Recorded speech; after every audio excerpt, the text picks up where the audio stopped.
Antes do nosso vídeo começar, não esqueça de se inscrever, curtir e compartilhar. Vamos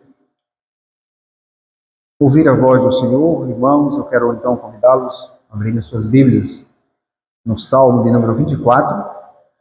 Hoje nós encerraremos então essa série de exposições nesses salmos denominados assim, os salmos messiânicos, né? Os salmos que revelam aspectos da natureza do Messias. Nós começamos aqui a nossa jornada no Salmo 20, expomos o Salmo 20, 21, 22, 23 e 24. Eu falei para os irmãos que é uma tríade, ou seja, são um conjunto de uma sequência de 3 salmos, que Cristo se aparece sendo o Messias, mas aparece como o pastor, né? E aqui também nós temos, aqui no Salmo 24, Cristo se revelando não apenas como aquele que reina de forma absoluta, mas também aquele sendo o aspecto do pastor ainda presente na vida da sua igreja. Então, eu farei leitura do Salmo 24, os irmãos irão acompanhar a leitura que farei. E em seguida nós daremos então uma exposição do Salmo. Então diz assim a palavra do Senhor. Salmo de Davi.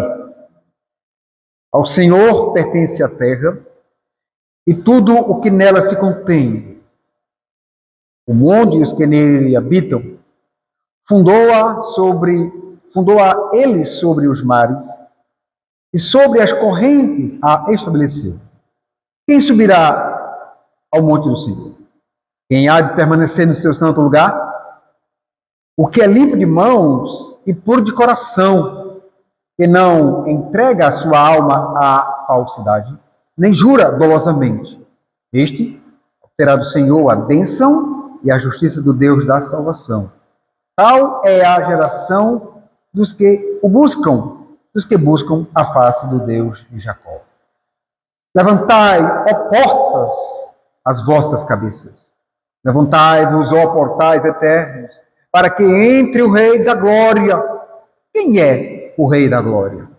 O Senhor, forte e poderoso. O Senhor, poderoso nas batalhas. Levantai, ó portas, vossas cabeças. Levantai-vos, ó portais eternos, para que entre o Rei da Glória. Quem é esse Rei da Glória? O Senhor dos Exércitos. Ele é o Rei da Glória. Deus eterno, diante do Senhor, da majestade de Deus, da glória revelada a nós por meio de Cristo, diante de tudo que o Senhor tem feito e falado aqui nesta noite no culto público, nós ainda nos dirigimos ao Senhor em oração, rogando então, Pai amado, que o Senhor lance luz nesse texto que é inspirado e que o Senhor faça aquilo que nós não podemos fazer, que é de comunicar a tua vontade, não aquilo que o pregador quer dizer, mas sim o que o texto comunica ao pregador. Ó Deus, apesar de nós, apesar das nossas fraquezas, nós nos colocamos diante do Senhor e rogamos o teu auxílio.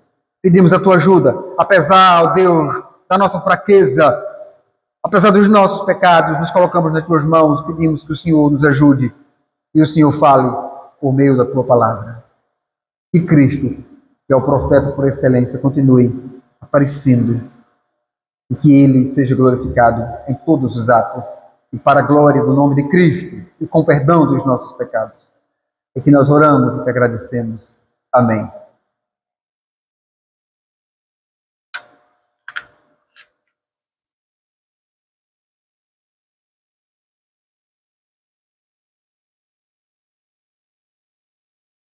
Meus irmãos, como eu falei, nós temos aqui no Salmo 24, finalizando essa tríade, ou seja, esse conjunto de 3 salmos, que revelam o aspecto, né, do Messias. Mas antes de entrarmos no texto e dissecarmos ele, assim por se dizer, nós precisamos entender o contexto em que esse salmo foi escrito. Alguns salmos, eu já falei aqui, eles revelam em outros textos. E aqui nós temos um contexto. E aí eu preciso que você, então, por favor, possa abrir a sua Bíblia em 2 Samuel, capítulo 6, versículo 12 ao 19. E acompanhar a leitura desse texto que eu farei para entendermos melhor o contexto. 2 Samuel, capítulo 6, verso 12 ao 19, diz assim: Então avisaram a Davi, dizendo: O Senhor abençoou a casa de Obed-edom e tudo quanto tem, por amor da arca de Deus. Foi, pois, Davi, e com alegria fez subir a arca de Deus da casa de Obed-edom à cidade de Davi. Sucedeu que, quando os que levavam a arca do Senhor tinham dado 6 passos, sacrificavam ele bois e carneiros cevados. Davi dançava com todas as suas forças diante do Senhor e estava cingido de uma estola sacerdotal de linho. Assim Davi, com todo o Israel, fez subir a arca do Senhor com júbilo e ao som de trombetas. Ao entrar a arca do Senhor na cidade de Davi, Mical, filho de Saul, estava olhando pela janela e vendo o rei Davi, que ia saltando, dançando diante do Senhor, o desprezou no seu coração. Introduziram a arca do Senhor e puseram-na no seu lugar, na tenda que lhe armara Davi. E este trouxe holocaustos e ofertas pacíficas perante o Senhor. Tendo Davi trazido holocaustos e ofertas pacíficas, abençoou o povo e em nome do Senhor dos Exércitos. E repetiu a todo o povo e a toda a multidão de Israel, tanto homens como mulheres, a cada um bolo de pão, um bom pedaço de carne e passas. Então se retirou o povo, todo o povo, cada um para a sua casa. Ainda, nós precisamos ler ainda o texto de 1 Crônicas. Eu quero convidar você a abrir, se possível, no capítulo 15 de 1 Crônicas.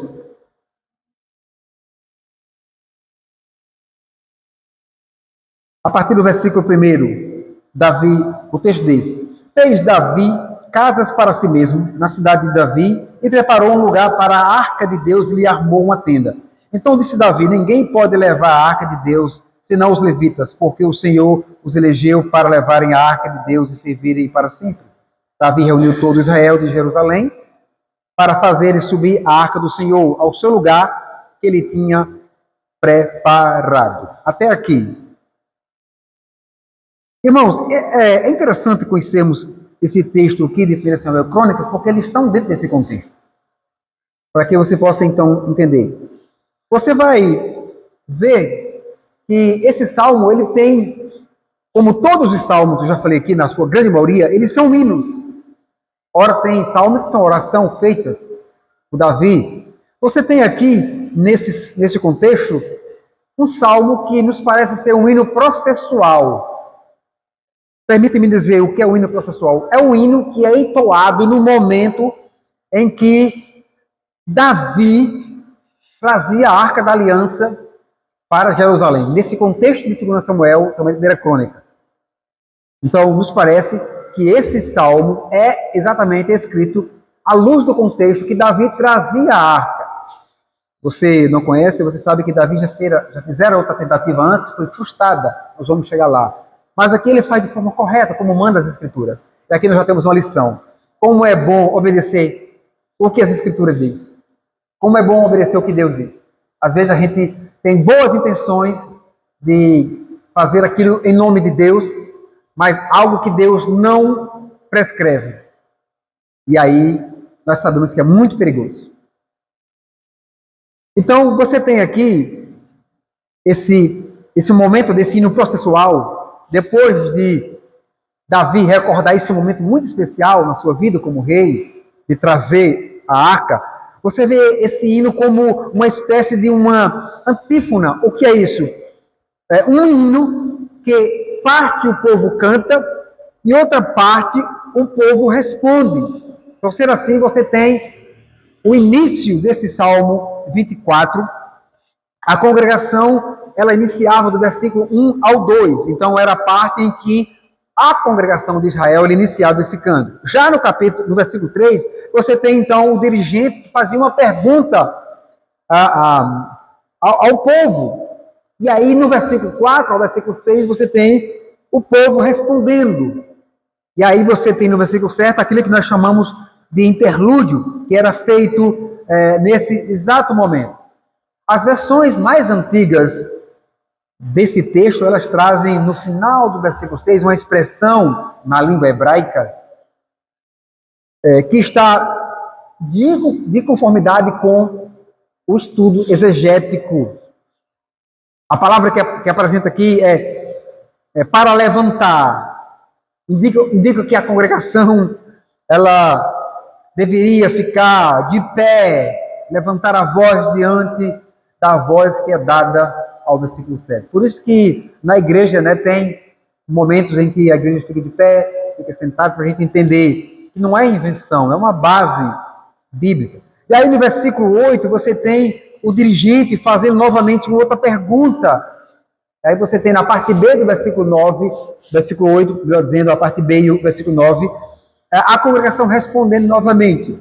E versículo 10, na parte A, o dirigente repete a pergunta, e aí a toda a congregação, ela exultando de alegria, ela respondia na parte B do versículo.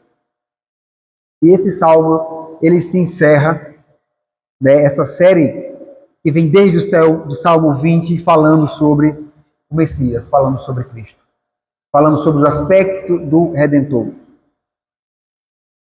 E é interessante, irmãos, olhar para esse salmo e para toda essa trajetória do salmista escrevendo esses salmos que revelam o aspecto do Messias, você perceber como pode aquele homem, um filho de uma família simples ali da Galileia, José, seu pai carpinteiro, um filho de ninguém, um homem oriundo de uma família sem nenhuma importância dentro de Jerusalém. Um homem que passou mais tempo de sua vida com pessoas de quem vivia à margem da sociedade. Se você for olhar o ministério público de Jesus, você vai perceber claramente. Jesus comia com pessoas simples, pessoas humildes, pessoas cujo comportamento não era bem visto pelos religiosos. A ponto dos religiosos da época perguntar por que ele come? Por que o seu mestre come com pecadores? Por que ele senta com esse povo, com a ralé? Ele, na verdade, deveria se assentar ao nosso lado, porque nós somos os paladinos, né? Assim por se dizer. Esse era o discurso dos fariseus e dos hipócritas. Você tem, então, um homem vivendo em lugar ou outro homem sem uma moradia fixa, sem um lugar sequer para chamar de casa. Como mesmo ele diz, olha, as aves dos céus têm os seus ninhos, as raposas têm os seus covios, mas o filho do homem, ele se referia a ele, não tem onde repousar a cabeça. E aí você vê aí umas aberrações, né, de algumas pessoas pegando o texto, dizendo, Jesus vivia uma vida boa, morava na beira da praia, uma casa. Isso não tem lógica hermenêutica, exegética para trazer isso para o ministério público de Jesus. E no fim de tudo ainda, um homem que teve uma vida simples, que comia com pessoas simples, e no fim de tudo foi acusado, não apenas acusado, mas foi preso, condenado. E a pior honra, ou melhor dizendo, a pior e mais desonrosa forma de morte foi lhe dada. A pergunta é, como é que um homem desse pode ser o Rei da Glória? A pergunta está no texto. Quem é o Rei da Glória? Como é que esse homem que morre na cruz pode ser o Rei da Glória? E foi pensando assim que os judeus, em sua maioria, deram as costas para Jesus. Mas não só judeus. gregos, os helênicos. Os homens hoje viram as costas para Jesus. Mas justamente este que foi rejeitado pelos judeus e por muitos outros, esse que foi ridicularizado, que foi rejeitado pelos ímpios, homens arrogantes, o texto responde: ele é o Rei da Glória. Irmãos, e apesar de ter vivido de forma simples, abnegada, não tendo nada além do necessário para viver, ele é o Rei da Glória, cujo reinado é absoluto e eterno. Essa é a mensagem de Deus para o seu coração nesta ocasião. O reinado de Cristo absoluto, ou o reinado absoluto de Cristo. Um teólogo do passado, chamado Abraham Kuyper, um homem que foi um grande instrumento de Deus na Holanda, ele afirmou: não há único centímetro quadrado em todos os domínios de nossa existência sobre os quais Cristo, que é absoluto sobre tudo, não clame e diga: é meu. Então, Cristo reina absolutamente. Como é que Cristo reina absolutamente? Primeira coisa, nós veremos no versículo 1 e 2. Cristo reina absolutamente na criação. Assim, este salmo inicia constatando as seguintes verdades: Deus é dono de tudo que existe. Deus é dono de tudo que existe. Aí o homem fica com essa ideia, né? É meu, é nada. Você é mordomo de Deus. E se você não souber administrar aquilo que é de Deus, ele pode tirar de você. É interessante entender o dom da mordomia. A palavra terra que aparece aqui, ao Senhor pertence a terra, é a palavra que está lá. Aqui não é o planeta, não é a palavra que está lá em Gênesis 1. No princípio criou Deus os céus e a terra. Até mesmo porque eles não tinham conhecimento do que nós temos sobre isso hoje. Mas a palavra aqui é o solo, é o chão, o qual Deus estabelece as águas, tanto mares quanto os rios. Enquanto a palavra mundo, que aparece aqui na palavra hebraica, ela é mais abrangente do que terra. Pois além de abranger a terra, também abrange tudo o que está sobre ela. A saber, os animais, a vegetação, as águas, todos os tesouros e especialmente o homem, eu e você. E tudo o que está nesse universo pertence a Deus, pertence ao Senhor. O judeu entendia isso, que era apenas um mordomo das coisas que tinha em suas posses. Mas o dono de tudo, na verdade, é Deus. O judeu, ele entendia muito bem isso. Inclusive, irmãos, eles entendiam que até os seus corpos não lhe pertenciam. E é de textos como esse que nós extraímos uma doutrina muito importante, a saber, a doutrina da mordomia cristã. Tudo é de Deus e do seu Cristo. Apocalipse 11, 15 nos ensina isso. Então Deus é o Criador, mas não apenas Criador. Ele é o mantenedor, ele é o sustentador de tudo isso, de toda essa estrutura cósmica.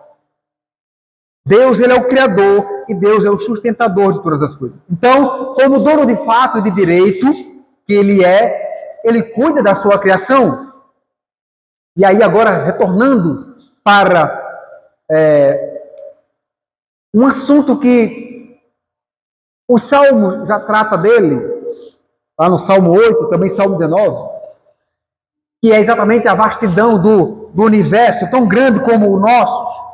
Ou seja, somente o nosso planeta tem vida.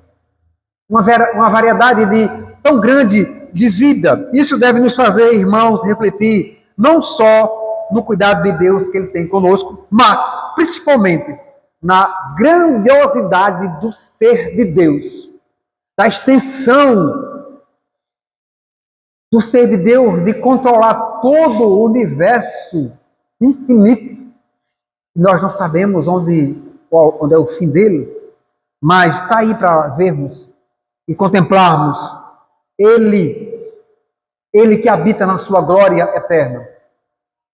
E é Ele que olha para esse planeta, que é um grão de areia, se comparado com muitos planetas descobertos no sistema.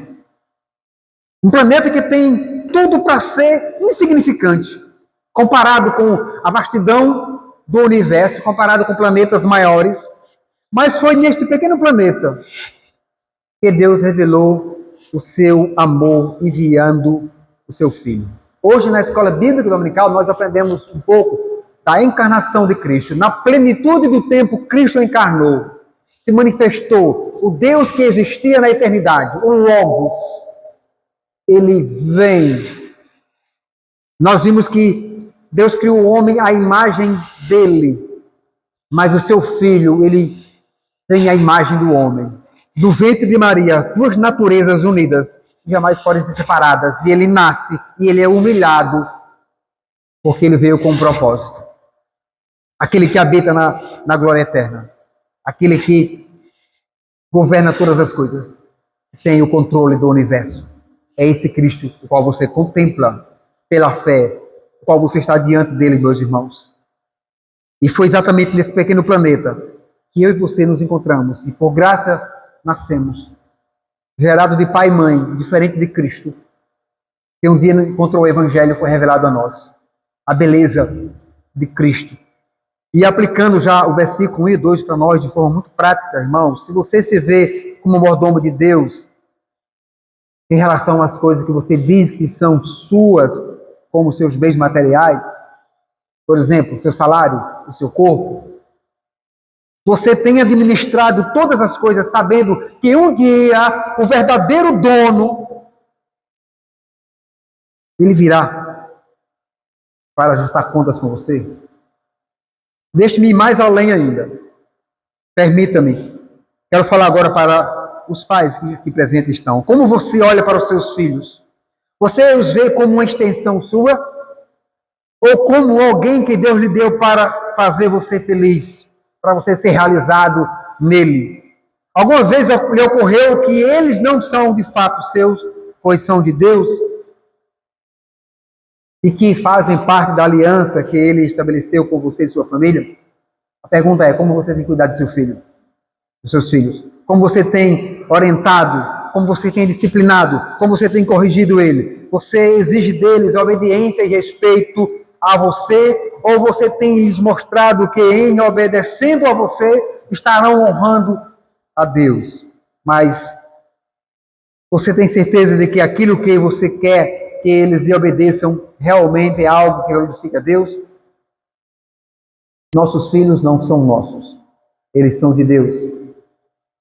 Irmãos, em segundo lugar, o reinado absoluto de Cristo, ele pode também ser visto, não apenas na criação, mas também o reinado de Cristo. O reinado absoluto de Cristo também é visto sobre o coração, ou melhor dizendo, sobre o nosso coração. Agora volte seus olhos para o versículo 3 a 6. Quem subirá ao monte do Senhor? Quem há de permanecer no seu santo lugar? O que é limpo de mãos e puro de coração, que não entrega a sua alma à falsidade, nem jura dolosamente. Este obterá do Senhor a bênção e a justiça do Deus da sua salvação. Tal é a geração dos que o buscam, dos que buscam a face do Deus de Jacó. Esses versos vão descrever o caráter do verdadeiro adorador que Deus está procurando. Isso é visto lá em João 4, 23 a 24. Os verdadeiros adoradores adoram o Senhor em espírito e verdade. Aqui você tem o caráter de quem se rendeu a Cristo pela fé. E essas palavras são muito impactantes, na vida do cristão, porque muitas pessoas vivem uma vida de ilusão dentro da igreja. Um cristianismo fácil demais de viver, um cristianismo à moda, enfim, elas também, irmãos, esse assunto ele retorna ao que o salmista já falou, por exemplo, se você voltar algumas páginas da sua Bíblia aí, eu quero crer que você esteja com a Bíblia aberta no versículo, no Salmo 24, Salmo 15, o salmista nos diz: quem, Senhor, habitará no seu tabernáculo? Quem há de morar no seu santo monte? O que vive com integridade e pratica a justiça, de coração fala a verdade, o que não difama com a sua língua, não faz mal ao próximo, nem lança injúria contra o seu vizinho, o que a seus olhos tem por desprezível ao réprobo, mas honra aos que temem ao Senhor, o que jura com dano próprio e não se retrata, o que não empresta o seu dinheiro com usura, nem aceita suborno contra o inocente. Quem deste modo procede, não será jamais abalado. O salmista retorna esse assunto aqui no versículo, irmãos.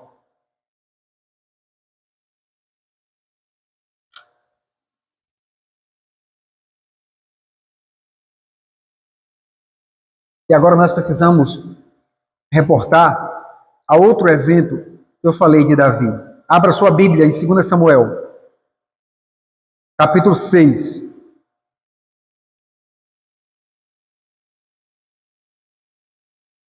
Uma leitura um pouco extensa, necessária para compreendermos ainda o contexto deste salmo. Diz assim a palavra do Senhor, 2 Samuel, capítulo 6, versículo 1 a 11. Tornou Davi a juntar todos os escolhidos de Israel em número de 30.000. Dispõe-se e com todo o povo que tinha consigo, partiu para Baalá de Judá, para levarem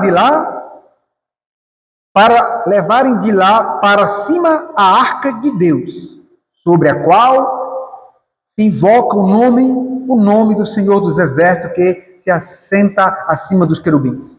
Puseram a arca de Deus num carro novo e a levaram da casa de Abnadab, que estava no outeiro e Uzá e Aiô, filhos de Abnadab, guiavam o carro novo. Levaram-no com a arca de Deus da casa de Abnadab, que estava no outeiro de Aiô, iam adiante da arca.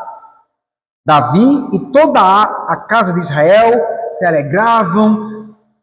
alegravam-se perante o Senhor com toda sorte de instrumentos de pau, de faia, com harpas, com saltérios, com tamboris, com pandeiros e com símbolos. Quando chegaram à ilha de Nacon, estendeu Uzá a mão à arca de Deus e a segurou, porque os bois tropeçaram. Então a ira do Senhor se acendeu contra Uzá, e Deus o feriu ali por esta irreverência, e morreu ali junto à arca de Deus. Desgostou-se Davi, porque o Senhor irrompera contra Uzá, e chamou aquele lugar de Pérez Uzá até o dia de hoje. Temeu Davi ao Senhor naquele dia e disse: como virá a minha arca do Senhor? Não quis Davi retirar para junto de si a arca do Senhor para a cidade de Davi, mas a fez levar à casa de Obed-edom, o geteu. Ficou a arca do Senhor em casa de Obed-edom, o geteu, 3 meses, e o Senhor abençoou e toda a sua casa. Os irmãos lembram que eu falei do contexto desse salmo? E no primeiro momento que eu li o texto de 2 Samuel e Crônicas, você vê então Davi levando a arca para Jerusalém com sucesso, de forma correta, como Deus orientou. Aqui, antes, ele fez de forma errada. E vocês já viram o que aconteceu. Por que esse texto foi lido para compreensão? Porque nessa primeira tentativa de Davi levar a arca para Jerusalém, irmãos, ele aparelhou um carro de bois novo, bois que nunca tinham puxado um carro, fazendo o que muitos fazem hoje. O que é que Davi fez aqui? Inovações. Inovou. Você vê um monte de igrejas hoje inovando.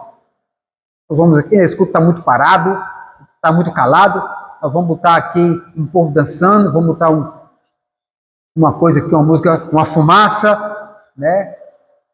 As inovações carnais, em vez de obedecerem ao que Deus prescreve na palavra para a sua adoração e culto. E o que aconteceu? De repente, aqueles animais caminhando ali, tropeçam, usar uma boa intenção, de fato era, né? O boi, a carroça tombou, a arca ia cair, ao usar, disse, vou segurar. Deus não aceitou. Às vezes, boas intenções, irmãos, desprovida de uma orientação bíblica, ela se torna uma maldição. O indivíduo pode estar carregado de boas intenções. É para Deus, é para a igreja. A pergunta é, Deus mandou eu fazer isso? Não, Deus não mandou. Ele não mandou, mas também não disse nada. É um perigo fazer aquilo que Deus não manda. A intenção de usar era boa, ele estendeu a mão para segurar a arca, o que parecia um gesto de zelo, de preocupação, e o era. Ele não queria ver a arca do Senhor sendo profanada no chão, mas Deus não viu isso como um ato de adoração. Deus viu isso como um ato de irreverência. E aqui, irmãos, para nós, um adendo. Alguns irmãos fazem uma dicotomia, né, de que Deus era assim no Antigo Testamento e Deus agora é assim no Novo Testamento. A gente precisa parar com isso. É o mesmo. Agora, se Deus não está agindo com a sua ira, com o seu furor, da forma que ele agiu naquele contexto aqui, é porque ele está preparando. Essa ira um dia chegará, no dia do juízo. Então, o que parecia ser um ato de santidade, de piedade, Deus viu como um ato de irreverência. Então, a ira do Senhor se acendeu contra Uzá, feriu, matou. Diante disso, Davi teve uma atitude de desgosto. Ficou ali, digamos, e chamou aquele lugar de Pérez Uzá. Irmãos, o texto não diz aqui, mas eu quero crer que Davi exatamente passou a pensar: quem subirá então ao monte do Senhor? Quem há de permanecer no seu santo lugar? Então Davi chegou a uma conclusão: isso não é um privilégio para qualquer um. Por quê? Porque algum tempo depois, Davi, ele ficou sabendo que a arca estava na casa de Pérez Edom, e ele então soube que ele estava prosperando, que Deus estava abençoando a casa de Obed-Edom, melhor dizendo, e assim então ele entendera que a hora de trazer a arca para Jerusalém era aquela. Então, desta vez, Davi fez de forma correta. Não há nada mais prazeroso do que obedecer a Deus, em todos os aspectos da nossa vida. Desta vez, Davi então fizera como Deus ordenara. A arca tinha de ser carregada não sobre animais, como ele teve a intenção boa lá, errada, mas sobre os ombros dos sacerdotes. Quem deveria conduzir a arca eram os levitas, devidamente consagrados a Deus, os quais não podiam sequer tocar na arca. Mas eles deveriam transportar, segurando ela como uns varais, umas argolas, passada entre ela, e a cada 6 passos que davam bois e carneiros cevados eram sacrificados. Veja como Davi fizera agora. Mas, irmãos, é interessante entender que Deus requer consagração, dedicação dos seus servos. Deus requer santidade, Deus requer obediência para a sua palavra. Não adianta você estar cheio de boas intenções, se essas intenções elas não tem uma base bíblica, se Deus não, digamos, não aceita. Sendo assim, Davi descreve quem é que está em condições de se apresentar diante de Deus, diante da face dos Deus de Jacó. Veja o versículo 6. Tal é a geração dos que o buscam, dos que buscam a face do Deus de Jacó. Quem é? São os que são puros nos seus atos. Como ele vai dizer o que é limpo de coração. Irmãos, as obras dos filhos de Deus glorificam a Deus. Mas, quando eles se deparam com obras malignas, eles se apartam delas. Quando são repreendidos por conta de alguma obra iníqua, até mesmo os santos homens mais piedosos que você possa imaginar são pecadores. Então, qual é o papel desse homem? É arrepender-se, apartar-se de tais obras, é buscar o perdão de Deus e, assim, tem suas mãos purificadas. Quem é puro nos pensamentos e motivações do coração, quem é puro de coração, quem não entrega sua alma à vaidade, versículo 4, a parte B. Irmãos, todas as obras externas e visíveis que fizemos, se elas vierem acompanhadas de pensamentos, motivações espúrias, ou seja, perversas, elas desonram a Deus. Quanto qualquer obra explicitamente iníqua. Tanto faz aquela que está explícita como a implícita. Se elas vierem carregadas de pensamentos, motivações espúrias, todos nós conseguimos fazer obras que aos olhos dos homens são boas. Todos nós. Mas aquele que sonda os corações sabe com quais motivações a realizamos. Exatamente esse é um ponto interessante para entendermos que Deus é quem sonda o coração. Então nós somos capazes, irmãos, das mais belas obras com as mais podres motivações. Esse fato deve nos fazer tremer diante de Deus. Esse deveria ser o único temor em nosso coração. E não temer a homens. Ou seja, ficamos preocupados com o que as pessoas pensarão de nós. Aí eu não vou para a igreja caminhar com a Bíblia na mão, porque as pessoas vão ver que eu sou crente, então eu vou me expor à sociedade. Quem é puro nas palavras, irmãos, nem jura dolosamente.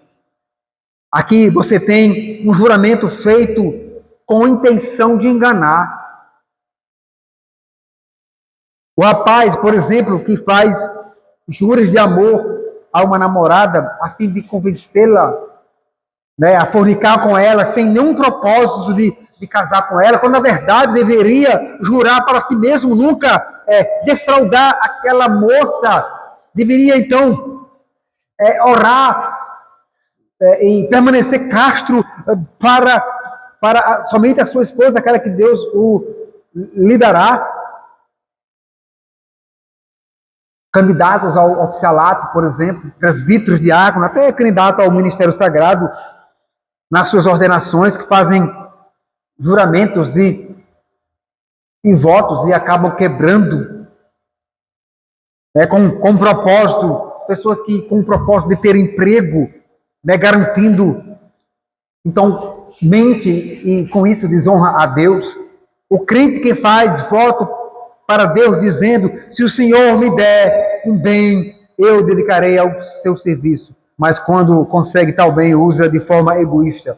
Isso é jurar dolosamente. É o que o salmista aqui, ele então nos traz com muita clareza. Juramentos mentirosos, quais fazemos sem qualquer intenção de cumpri-los. Pode ser a esposa, pode ser o filho. Mas aquele que faz juramentos com intenção de glorificar a Deus, juramentos verdadeiros, ele os cumpre. E com isso ele honra a Deus. Versículos 6 e 5 descreve, irmãos, as bênçãos dos verdadeiros adoradores, aqueles que são consagrados a Deus e recebem essa bênção. Ele é abençoado particularmente. Veja o versículo 5. Este obterá do Senhor a bênção. Aqui não é teologia da prosperidade, onde diz, olha, você tem que dar tanto a Deus para Deus lhe dar em dobro. Não, não. Aqui você tem o pacto da bênção, ou a bênção do pacto permeando a sua cabeça. Qual é, pastor, a bênção do pacto? Obedeça. Se você obedecer os mandamentos, elas estão sobre a sua cabeça. Faça e você obterá. Simples assim.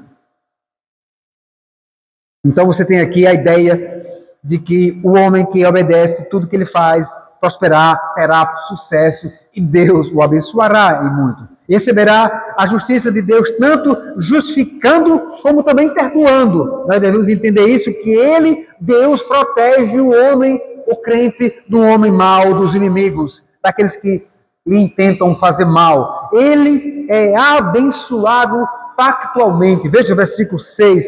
Tal é a geração dos que buscam a face do Deus de Jacó. Os benefícios da bênção da aliança de Deus, como filho dele, são, irmãos, percebidos e desfrutados exclusivamente para o povo da aliança. Então, você tem já aqui, nesse momento, você está recebendo os benefícios da bênção da aliança. Tipo, ouvir Deus falar, de estar no culto, de receber os sacramentos, de estar onde Deus está se manifestando. João Calvino, ele ressalta aqui o fato de que as bênçãos da aliança não são somente para quem é membro do povo de Deus. Por mais que o ímpio receba a bênção, digamos, do pacto de receber, ou seja, não da graça, né? Mas da graça comum. Mas, nesse aspecto, se refere diretamente a quem é membro do povo de Deus. Embora o santuário estivesse aberto, o templo estivesse aberto para todos os judeus, Deus não estava perto de todos eles. Isso se aplica também para o dia de hoje. Não somente daqueles que o temiam e o serviam sinceramente, e que haviam se purificado das contaminações do mundo, a fim de se voltarem à santidade e à justiça. Essa mesma temática, ela é vista lá no Salmo 133, no qual nos mostra que onde os irmãos estão vivendo, então ali paira, ali está a comunhão do Senhor, ele ordena a bênção para a vida, para todo sempre. Aplicando esse versículo 3 a 6 para nós, eu diria, irmãos, que não somente através do sacrifício remidor de Cristo e santificador do seu sacrifício, que podemos alcançar tão profunda santidade e justiça.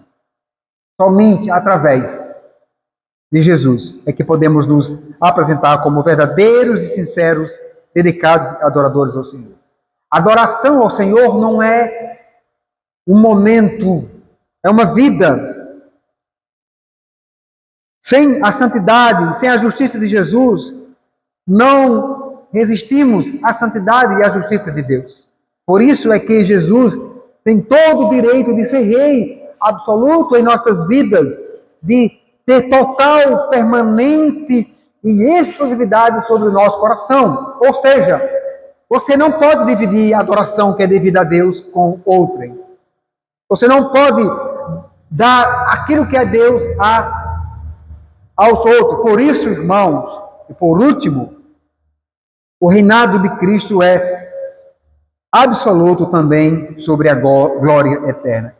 Essa mensagem, essa ideia está do versículo 7 ao versículo 10. Por 5 vezes nesse texto você vai ter a expressão Deus sendo chamado de Rei da Glória. Esta glória ela foi transferida para Cristo no dia do seu retorno. Ele exibirá em toda a sua força e todo o seu poder. Mas o que quer dizer a expressão levantai, ó portas, as vossas cabeças para que entre? Levantai as vossas cabeças, levantai, ó portais eternos. Versículo 7 e 9 repete isso. A melhor tradução aqui foi oferecida por o reformador, o monge agostiniano Martinho Lutero, ele, na tradução, literalmente ele diz: dai boas-vindas ao Senhor de todo o coração. Perceba, esses portais aqui, você deve entender que o muro de Jerusalém, quando tinha o templo, quando tinha as muralhas, os portões se abriam para fora. Sem dúvida, irmãos, havia espaço suficiente para a arca entrar ali nos ombros dos levitas. Então Davi ordena ao povo que no momento que a arca for entrando em Jerusalém, perante os portões de Jerusalém, todo o povo se levantasse e desse boas-vindas ao Rei da Glória. Este é o Rei da Glória, forte e poderoso, o Senhor poderoso nas batalhas, o Senhor dos exércitos. Versículo 8 e 10 traz isso. Mas por que este cântico repete constantemente a expressão: levantai, ó portas, as vossas cabeças, levantai-vos, ó portais eternos? Há um teólogo que ele trouxe uma clareza, que eu acho ela muito bela, da forma como ele explica essa questão. Ele vai dizer que a primeira vez que a expressão aparece no versículo 7, refere-se quando Jesus entrou em Jerusalém, naquele domingo, sendo recebido com mantos e palmas, e com gritos. O povo então dizia: Hosana, Hosana, bendito o que vem no nome do Senhor, o que é Rei de Israel. Mas esse mesmo Cristo que entrou em Jerusalém, naquele domingo de Páscoa, com gritos de Hosana, no final daquela semana, ele não foi honrado como Rei de Israel. Ele foi injustiçado, ele foi condenado, ele foi morto por mãos iníquas e foi colocado num sepulcro frio. Mas de lá ressuscitou com grande poder e glória. Depois ele foi recebido como o vencedor na Sião celestial. E a segunda expressão que aparece no versículo 9 refere-se ao dia em que ele voltará à terra. Sim, ele retornará à terra para a glória eterna com o seu povo. E aqueles que estiverem seus corações regenerados e justificados por ele, com ele subirão. Enquanto os inimigos de Deus, os inimigos da cruz de Cristo, os zombateiros, aqueles que desprezam, sofrerão, irmãos, terrível e eterna condenação. No entanto, todos os crentes redimidos em toda parte do mundo, juntamente com Cristo vencedor, o Rei da Glória, verão os portais da Jerusalém Celestial se abrindo para receberem o Rei da Glória. A pergunta que eu faço é se você está pronto para esse dia, para o dia da volta do Rei. Você está preparado para subir nessa procissão celestial? Você será um vencedor naquele dia? Lembre-se que só vencerá naquele dia aqueles que lavaram as vestes e as alvejaram no sangue do Cordeiro de Deus, como diz Apocalipse capítulo 7, versículo 14. Cujos nomes, palavras, pensamentos, ações glorificam a Deus. Você lembra que no início da minha exposição, eu falei, quando mostrei o contexto em que este salmo deveria ser entoado, do cântico processual? Pense agora, irmão, se para os israelitas foi algo lindo de se ver, esse salmo sendo cantado, Davi entrando em Jerusalém com a arca. Se para o povo da aliança, olhando para aquele momento exatamente onde os portões se abriram, se para eles foi uma coisa linda, bela de se ver, quanto mais, infinitamente, será vermos o Senhor Jesus, juntamente com todos os remidos, como eu e com você, os vencedores, adentrando os portais celestiais. Você se vê no meio dessa procissão celestial? Você se vê entrando naquele momento com o Senhor, contemplando o Rei da Glória, aquele que venceu todas as batalhas, que venceu o último inimigo. Jesus é o Rei da Glória, Ele é o Rei do Universo e Ele é o Rei do nosso coração. Porque se Cristo não for o Rei do nosso coração, irmãos, significa que tem um ídolo usurpando a glória que é dele. Nós precisamos, então, nos arrepender dos nossos pecados. O fato de pessoas não se submeterem a Ele não muda em nada a sua autoridade e o seu domínio. O fato dos homens virarem as costas para Cristo e continuarem zombando a Cristo não vai mudar em nada o seu poder absoluto de reinar soberanamente todas as coisas. Aqueles que não se submetem a Ele, na eternidade, haverão de receber o castigo do qual não poderão jamais escapar. E ainda que quererão fazê-lo, não conseguirão. Aqueles que hoje, em vida, se renderem ao senhorio de Cristo e tenham a maravilhosa experiência de novo nascimento, da regeneração, da justificação e da santificação promovida pelo Evangelho, por causa do sacrifício de Cristo Jesus, esses reinarão vitoriosos com Ele por toda a eternidade. Eu concluo dizendo, em qual desses grupos você pertence? E Deus, por sua graça, por sua misericórdia, aplique a sua palavra em nós.